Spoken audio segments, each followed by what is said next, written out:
Hey guys, Becca Scoops here. How are you guys doing today? I hope it's Monday. I hope it's okay. Mondays can be challenging. They can be bad, but I hope you're having a good Monday. I wanted to make this video. Get your popcorn, get it out, okay? Because we're gonna go over some things that I didn't realize in the last video I did. As many of you know, Gypsy Rose Blanchard made another farewell video to say, I'm saying farewell to the internet. So she had to go on social media to say, I'm no longer posting on social media. Yeah.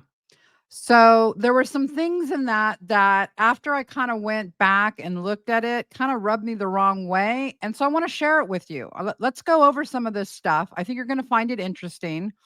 Um, I spent some time working on this, so hopefully you'll enjoy it and it will enlighten you and entertain you at the same time. We're going to go back. It's towards the end of the beginning of that farewell was basically to tell us how Lifetime, Gypsy Rose decided it was her choice to no longer want to be in a reality TV series. It didn't make much sense. And if you missed that last video I did, I talk about how that doesn't make sense. But let's go ahead and get into this because this is towards the end of the video where she's talking about her mom, she's talking about her daughter, advocating, birth control, yeah, and some things that I want to bring out and I want to point out. Oh, her social media detox, all of these things. I was just like, wait a minute, wait a minute. So let's get to it. All right, let me add this to the screen. Here we go.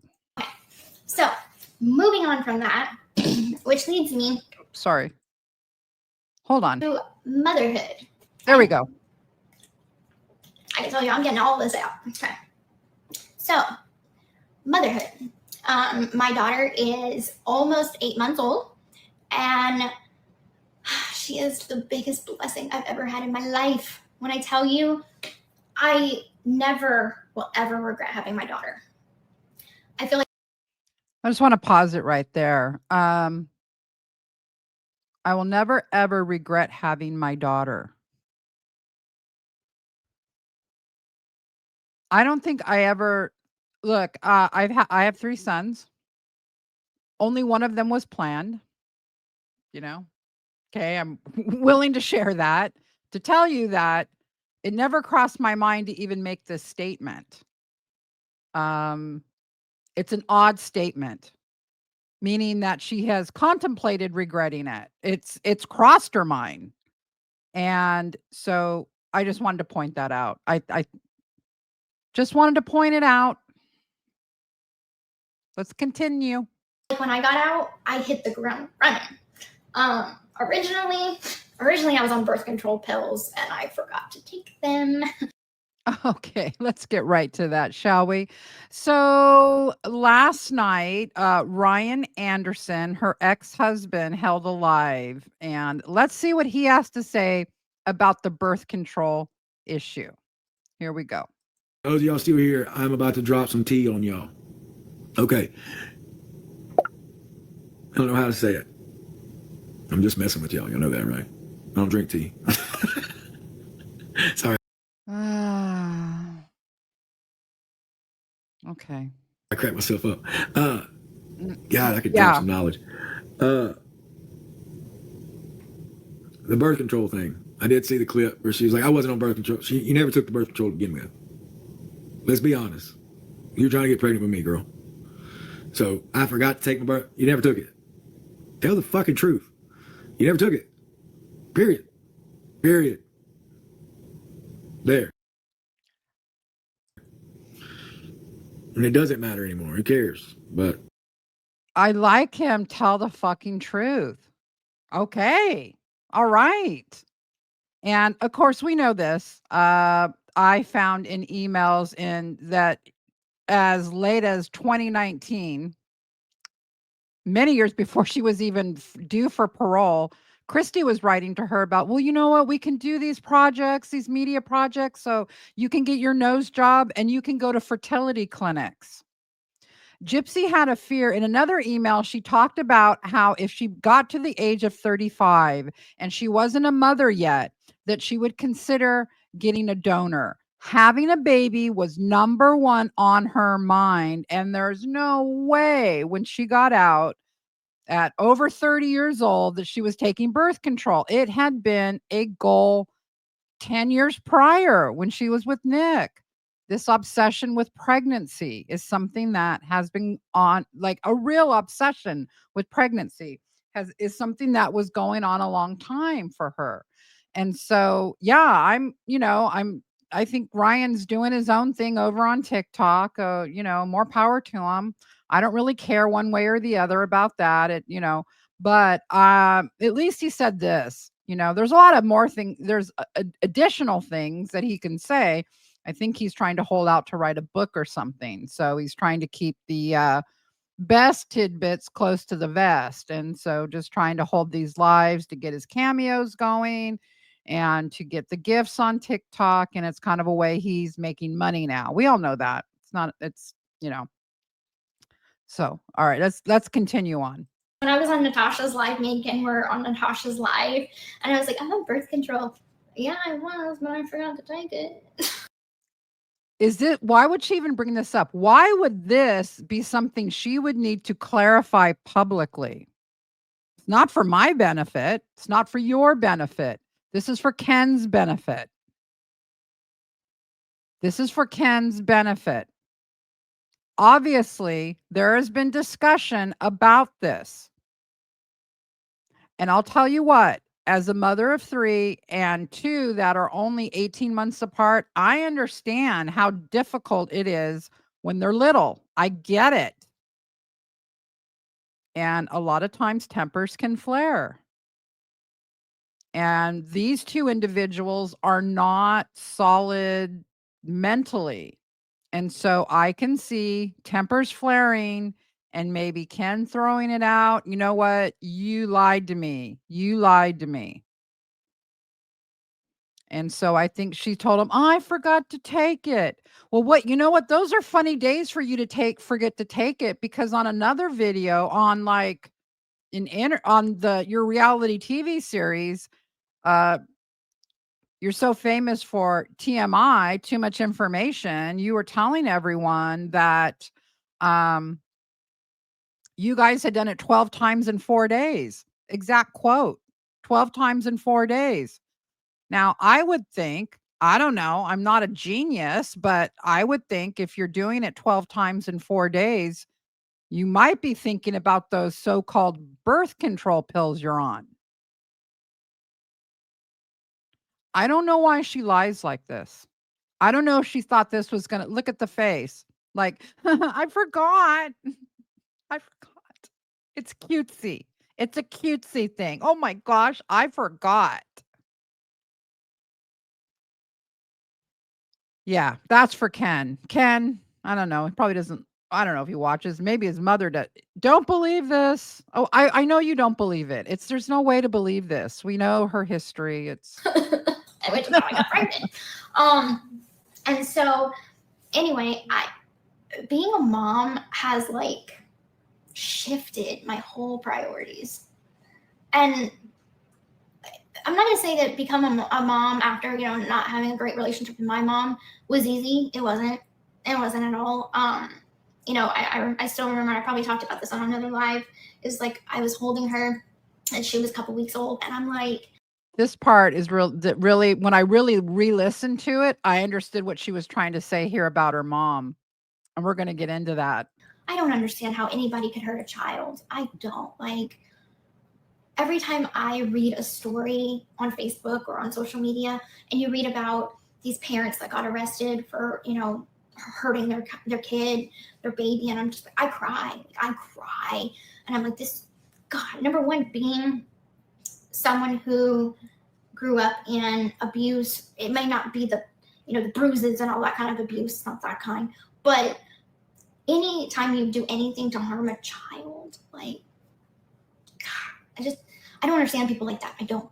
And she's trying to say this is something with her mom, that her mom, she's passively aggressively suggesting this is her mom. And yeah, it's really, really sick. And we're going to get into some things that she forgot she wrote about in her book. I just don't think that those people, they need to be, not parents. Just saying. I'm just a big person on like, don't hurt children. Number one, for what I went through, and number two, I have a baby girl, a sweet baby girl. Wait. Who isn't a big person? Don't hurt children. I'm just a big person. I don't believe in hurting children. Anyone else?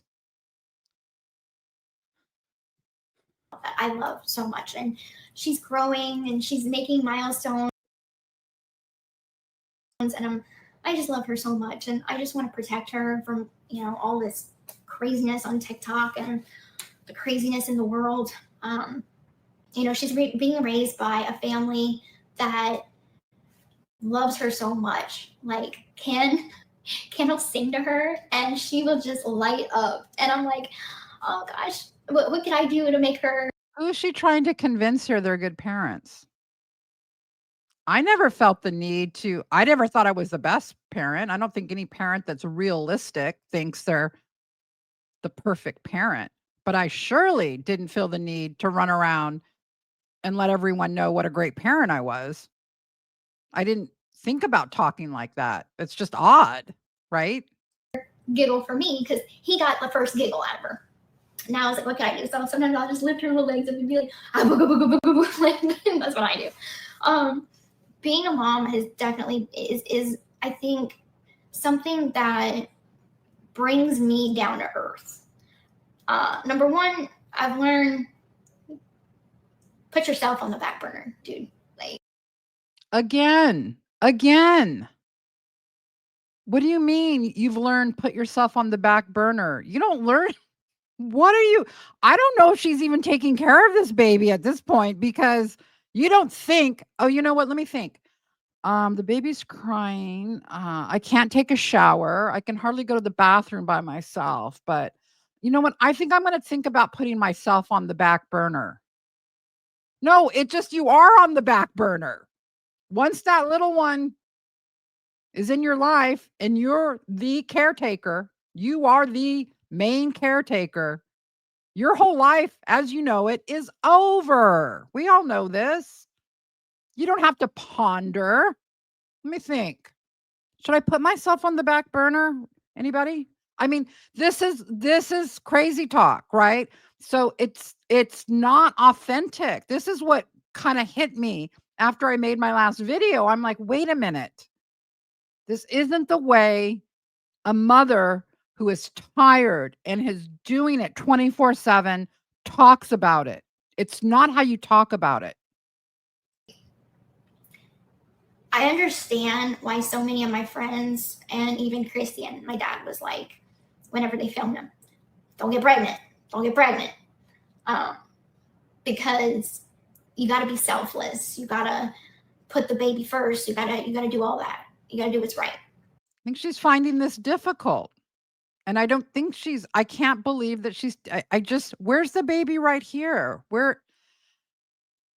Yeah, it's interesting, right? It's interesting. Okay, I think I'm going to fast forward a little bit. Let me see where we're at in this. Oh, maybe we're at that part where okay, let's just keep going here for a minute. We want to get to the advocacy stuff. And they were like, go live your life, go live your life. I understand why they say go live your life now. Because it's like, yeah, I can't go and shop at the mall whenever I want to and do all this kind of stuff. We know all this. Let's move on. And I want to give her her best chance. But I need people to give me my best chance so I could give her her best chance. And so what I want going forward is people to leave me the fuck alone.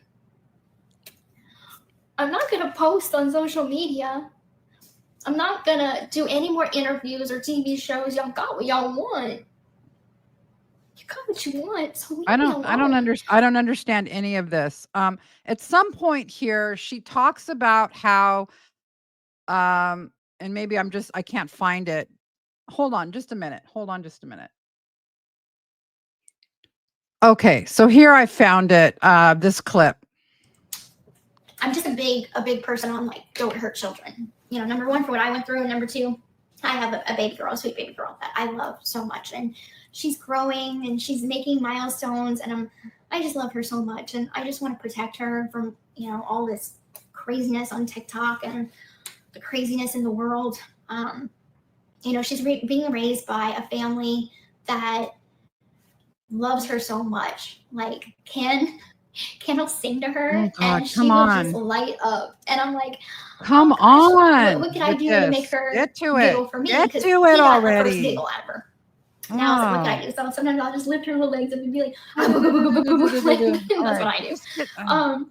Being a mom has definitely is I think something that brings me down to earth.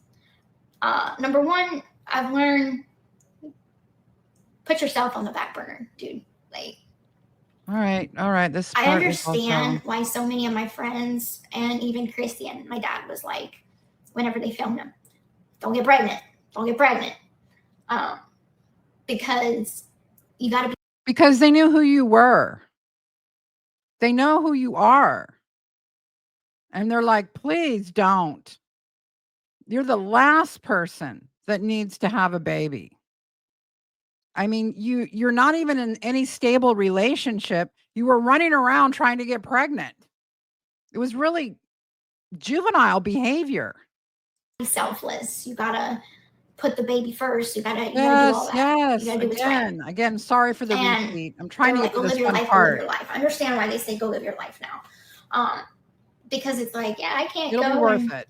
Shop at the mall whenever I want to and do all this Yes, kind of stuff. we know. We know you want to spend $15 million at the mall. I still find myself going shop. Yes, spend a lot we of money. know. You Now I'm spend close to millions of her. dollars at the mall on your daughter now. It's just my priorities have shifted, and my constant thought that I always think to myself is, like I said in my book, and I'm saying all joke. Like I said in my book, okay, and that perked my ears because I know her book. I've read the book over and over. I've scoured through the book. I've gotten clips from the book. So she's saying, like I said in my book, and let's see what she says after that. I don't want to get all choked up.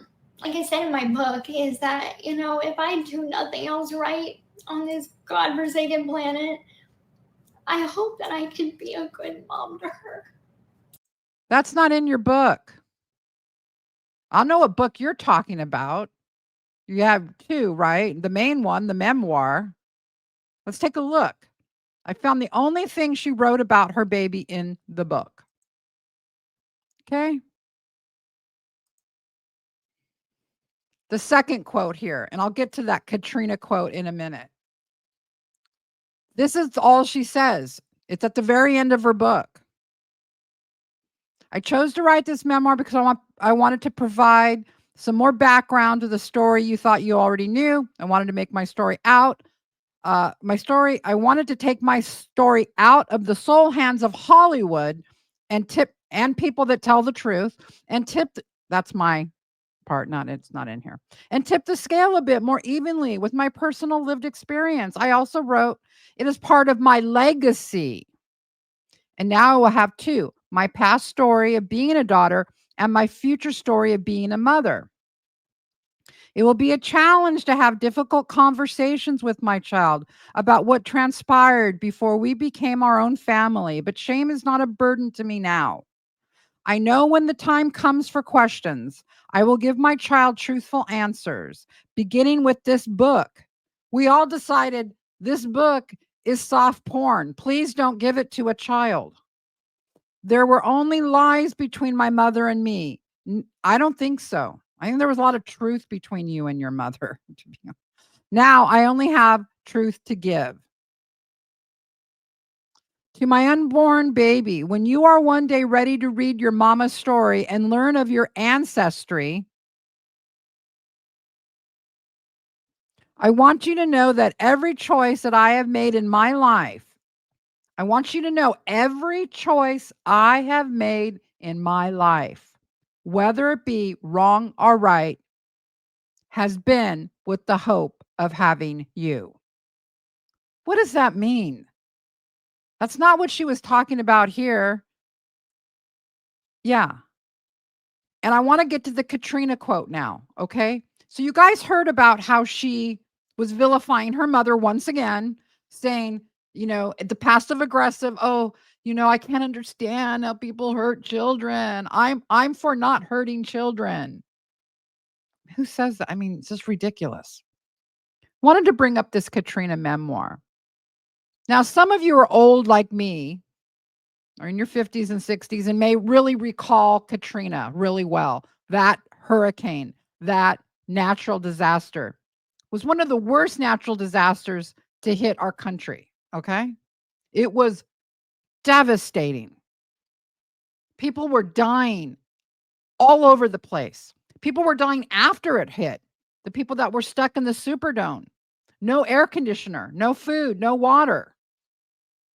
Okay. Think about being in that situation. You're a single mom with a child. You're cut off from everybody. Whether Dee Dee's place where they lived was leveled by the hurricane or they just had to evacuate, they had to evacuate. Okay. They weren't put in the Superdome. They were put somewhere else. But I'm giving you the flavor of what was going on. You're in this hellhole. No food, little water, and nowhere to go, nowhere to live. Okay. Got it? That's it. All right. Now let's see what she writes about Katrina. My mother had taken me out of Louisiana almost 20 years before. The explanations are vague, mere guesses. She had taken me from my father and family and replaced the void in my heart with lies and hurt. She had taken me away from my Cajun culture, far away from what made me me. She had taken so much from me. I had taken so much from her. But here I was, back where it all began, the bayou. Okay. Gypsy, your mother got you out of Louisiana, and I have no idea how she pulled that off. I do know, of course, she used your illnesses and embellished, and you guys got life flighted out of there. Wow. Wow. If I would have been stuck there in that kind of a environment where people are dying left and right, where rioting is going on, it's it's hell on earth. You better believe I would have done whatever it took to get me and my kids out of there. Whatever I had to say, whatever I had to bargain with to protect my children. Because that's what a mother does. And how dare you act like it was some flippity idea that she leave Louisiana? It wasn't. It was one of the worst natural disasters in our country's history. For Christ's sake. Has nobody spoken to you about Katrina and what it was like down there?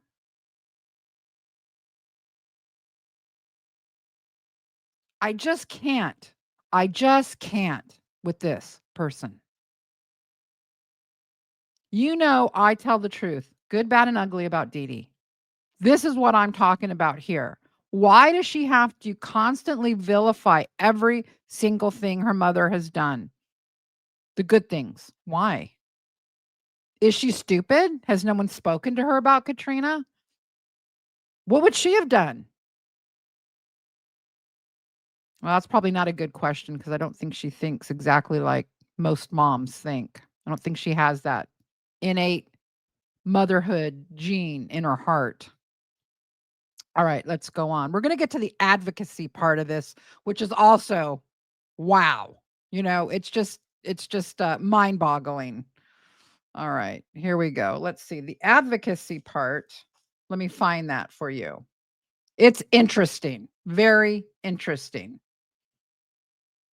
Okay, here we've got Gypsy talking about advocacy. Let's take a listen to that.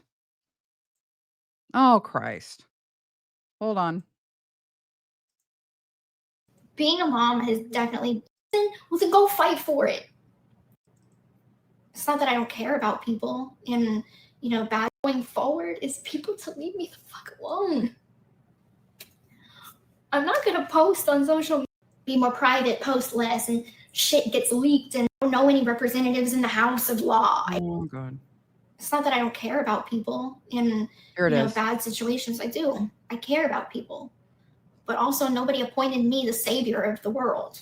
And I feel like that was put upon me when I got out. And I misspoke, saying I want to be an advocate. I want to help people because I have a good heart and I do want to help people, but I don't have the connections to help people. I don't know any representatives in the House of Law. You don't need to know politicians in the House of Representatives, by the way, is what it's called. Okay. Where did all of this advocacy part come from? Now she's downplaying it. She's saying, I didn't want to do it. Leave me alone. I didn't, I misspoke. That's interesting. That's really interesting because I want to show you guys some things about this advocacy thing, where it came from, how she constantly tried to, do it, constantly tried to morph into this advocate and couldn't get there for some reason when it's real easy to be one. You don't need to know anyone. You just need to have time that you want to volunteer and get involved, right? It's not, you don't have to be this big public speaker, like Nadatha Walker. Okay. She does some advocacy. She's dedicated to it. All right. Let me show you this. This is from her prison emails. Gypsy sent this mass email, meaning she copy pasted this over 100 times. And in it, she wanted to, i.e., the reason for this email was to get people to get on her side to ask the governor. It was 2019 for clemency. And if the clemency didn't work, then she would use this for her parole. And right there in the middle of it, it's very long. I'm not going to read the whole thing. You don't need to, you can pause it if you want to read the whole thing. But she says, I do not enjoy the fame my case nor my traumatic past has given me. However, I do hope to become an advocate for children who have experienced abuse by parents with Munchausen by proxy, in the hopes it will encourage others to be proactive in recognizing the warning signs as well as give victims a voice. You sent that out over 100 times. And now and the reason you did, and the reason you added that is because it would sound good to the people you were writing to. It would make you seem selfless. It would make you seem more credible. When deep down, you never wanted to do any of this. Ever. Were you ever you wanted to be a celebrity influencer / little word advocate, like a Kim Kardashian. That's what you envisioned. But I can't put all the blame on you. Nope, I can't put all the blame on Gypsy Rose Blanchard because there was somebody else that helped out with this. And let's find out who that was. Some of you may know. Welcome, Melissa Moore. This is from my video, Gypsy's Disturbing Relationship with Hollywood Mystery Woman Exposed. Okay, let's take a listen to this. When Moore got the big break with Gypsy, she failed to investigate Gypsy's case. She failed to seek the truth. Why? Melissa Moore did not have the connections to craft a series like The Act, the Hulu series, which was produced without Gypsy's cooperation. The only play Moore had. For those of you that don't know, most of you do know, but just quickly, Melissa Moore, daughter of the Happy Face Killer, turned that notoriety into becoming somewhat of a minor player, like on the Dr. Oz show. She turned that into cultivating a relationship with Gypsy Rose Blanchard to sell Gypsy Rose Blanchard on allowing her to be kind of her mentor, where she could then represent Gypsy with Lifetime and with getting these book deals and things. And this really catapulted Melissa Moore's career to the next level. But part of it was she had to ignore the truth about Gypsy. And then let's take a listen to the rest of this. To get her big break was to cultivate the relationship with Gypsy like a big sister. those weekly prison phone calls, and hoped that she could talk Gypsy into following in her footsteps. Just as Melissa had morphed from the daughter of an infamous serial killer into this hero and advocate for survivors, Moore would urge Gypsy to follow that same track. Family, about my father, and parts of it were true, but not all of it. And so I understood Gypsy's position of what it's like when everybody takes the stage and tells a story that you lived, and so I wanted to give her that. I wanted to empower her to tell her own story, because I have since found it very empowering for myself to share my own story so that I could connect with other survivors. And I know that's what Gypsy's mission is going to be, is advocacy and connecting with other survivors. That's what Gypsy's mission is going to be. Really? Moore never took the time to find out the truth about Gypsy Rose Blanchard. And so I lay part of the blame at her door, at her footstep, at her feet. Because she turned Gypsy into this pseudo celebrity. And maybe it's time she starts thinking about the truth, trying to find out the truth. Okay. So there's that. And I thought that was very interesting also.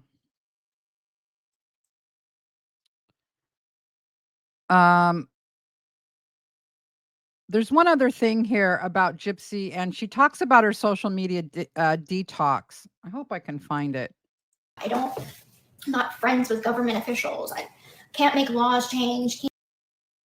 We're going to find the social media detox part. It's very interesting, and when going back down memory lane about that and what she says about it here. Okay, here's the part about the social media detox. Feels like I help them in any way, because I do get messages like that where people are like, you saved my life, you helped me so much, you inspire me. Thank you. I'm really happy if I helped you through any sort of hard This is again the tail end of the advocacy stuff. time. But it hasn't been easy for me either. So I'm just gonna let you guys know that a big part of there she is, wiping away that mythical, non-existent tears. I wanted to step away from social media, and I wanted to go on that 30-day detox, if you guys remember that 30-day detox that I had posted. Well, I had posted it, and then literally like an hour later, I get a call. Hey, you still gonna post for the show, right? You're required to post. This is your job. You have to post in order to promote the show. Yeah, okay, fine. I'll post for the show. Gypsy Blanchard's a liar. She said she was gonna go on it. All right. So what Gypsy's trying to say here is we're so mean. Look, we didn't know this behind the scenes, that she had every intention on going on this 30-day, social media detox. Her heart was in the right place. She was trying to take care of her own mental health. And then big bad Lifetime calls her up and says, you can't do that. Is that the truth? Is that what happened? Okay, let's take a look at that. Let's take a look at that. Okay. All credit here to Renelle Smith, YouTube channel Renelle Smith. I love Renelle. And this is a video from back when Gypsy decided to do this social media detox, but then something happened. Let's take a look at that. Hi, beautiful people. Hope you guys are all doing well. It's no surprise that Gypsy Rose did not stick to her word or actions of taking a break from social media, as she claimed she was going to do a 30-day social media detox, which she did state that she would start on Friday, May 16th. But that was very short-lived, because on Sunday she posted #relationship goals, #Ken and Gypsy. Is that something that Lifetime wanted her to put? Is that a Lifetime thing? Oh no, that's not a no, that's not. Oh, okay. With a picture of them holding hands. Now, is it the two of them? How is that promoting for Lifetime? They claim it is, but who knows? She also then posts, that's what true love is. It cannot be broken. It cannot be chipped away.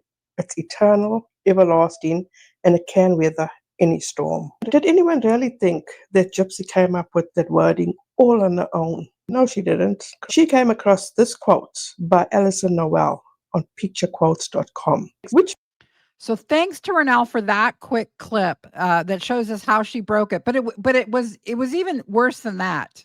It's even worse than that. Okay, when I looked really into it. All right. Thanks to the GRB Snark Reddit, here are some of the things that when it happened, the post that was made over there, saying that her comments are off due to her bullshit detox. She's allowed to post, but not scroll. So she actually, with this 30-day social media detox, Gypsy posted 25 rules that you had to follow if you wanted to follow her trend. She was making a trend. And number 9, over there you see in the hot pink, number 9, post your content and ghost the app. Well, wait a minute. What do you mean number 9 is post your content and ghost the app? That means it's not really a social media detox. And that means it wasn't Lifetime that this whole story about Lifetime, big bad Lifetime, like the big bad Nazis calling you and saying, you got to do this right now. No, you were always still going to post content. It was rule number 9. And there's a picture of one of the posts she made right here. One of these videos had nothing to do with the show. It was like a bullshit, like her walking around the house or something. In fact, she posted 9, look at that in all caps on the GRB Snark back on the left-hand side, 9 back-to-back uploads.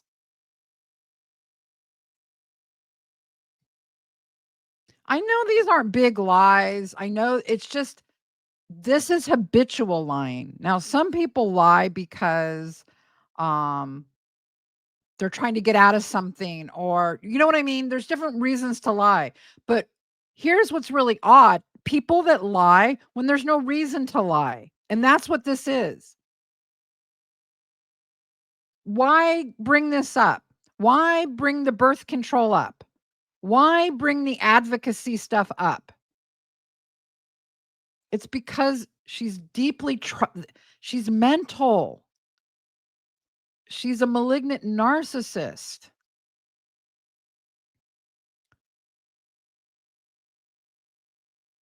She's a psychopath.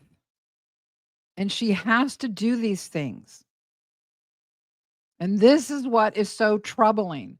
This is what the whole mainstream media has never caught on to. And she's told us who she is over and over and over again. And this is just part of it again. I'm going to leave you with one clip. You guys may know that Dr. Mark Feldman is the Munchausen expert who wrongly misdiagnosed Dee Dee Blanchard when he was given misinformation about her case. Just briefly, Dr. Mark Feldman was told at the time after Gypsy was arrested and people were trying to push this Munchausen narrative and went to him for help. He at first said, no, it doesn't fit. But then they told him one thing, that Gypsy Rose Blanchard was 100% healthy. And he said, based on that and other things they told him, that he diagnosed Gypsy with Munchausen by, not Gypsy, but Dee Dee with Munchausen by proxy. And based on him as the expert in Munchausen, the mainstream media copy pasted that all over in articles. Dr. Mark Feldman, expert in Munchausen, says it's one of the worst cases of Munchausen by proxy he has ever seen. He was given faulty information. He was given wrong information. Gypsy was not 100% healthy. Okay, so I'm going to leave you, though, with something else Dr. Mark Feldman said when he was provided with some clear-cut evidence about Gypsy Rose herself. It's worth going over one more time. Just a short clip. I think there was a little around $4,000 to $5,000. The first part of this is Nick's mom in the interrogation room. let me fast forward to here's Dr. Mark Feldman. Those all were actually posted by Gypsy. Startlingly, it was Gypsy who went online to announce, that bitch is dead. And to go even further and describe a scenario where she was raped is just perverse. It implies a fair degree of sociopathy. I know it's really low. What he said there was based on what he saw there with her going online and posting that stuff, it shows a fair degree of sociopathy, which is someone who has antisocial personality disorder. These are people that do not feel empathy. These are the scary of the scariest people that roam the world. People that cannot feel empathy. This is the same class as what serial killers fall into. That doesn't mean if you have antisocial personality disorder that you'll be a serial killer. No, it doesn't mean that. But all serial killers are antisocial, are psychopaths and fall into antisocial personality disorder. Okay. And so he himself had to admit that. And I'm wondering, that was later. And I'm wondering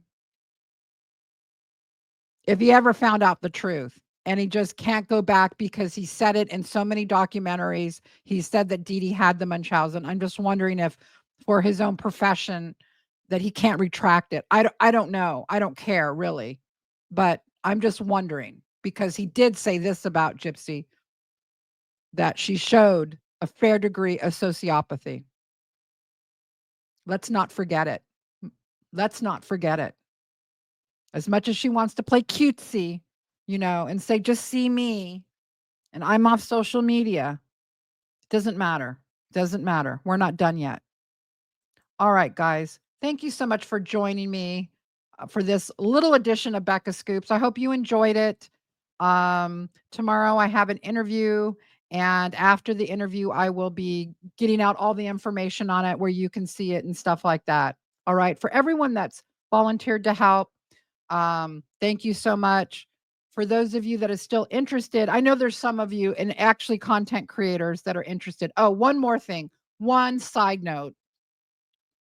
It was brought to my attention today that over on TikTok, there were some creators who said that Christy Blanchard had sent them the pictures of baby Aurora. People have been emailing me about this and quite concerned because I guess some people were saying they were going to sell. So Christy obviously has sent these pictures out to many people. It's not just one person. And so the truth of that is becoming known now. And that's not neither here nor there. What's important is that I guess some people are thinking about actually selling these to TMZ. And my take on it would be think twice before you do that. Think about why she's sent these to many content creators, especially people that are in the anti-gypsy verse. Think about that before you decide to sell the pictures. I don't think that's probably the best choice, but I can't tell you what to do. So anyways, I thought that was a interesting tidbit about the Gypverse for right now and Christy Blanchard. All right, guys, thank you so much for joining me. I really, really appreciate it. If you like this content and you're not subscribed to my channel, please consider subbing to my channel. But please like this video if you liked it. You don't have to, but if you did like it, and leave me a comment. I will meet you in the comment section. Thanks so much, guys. Have a great evening.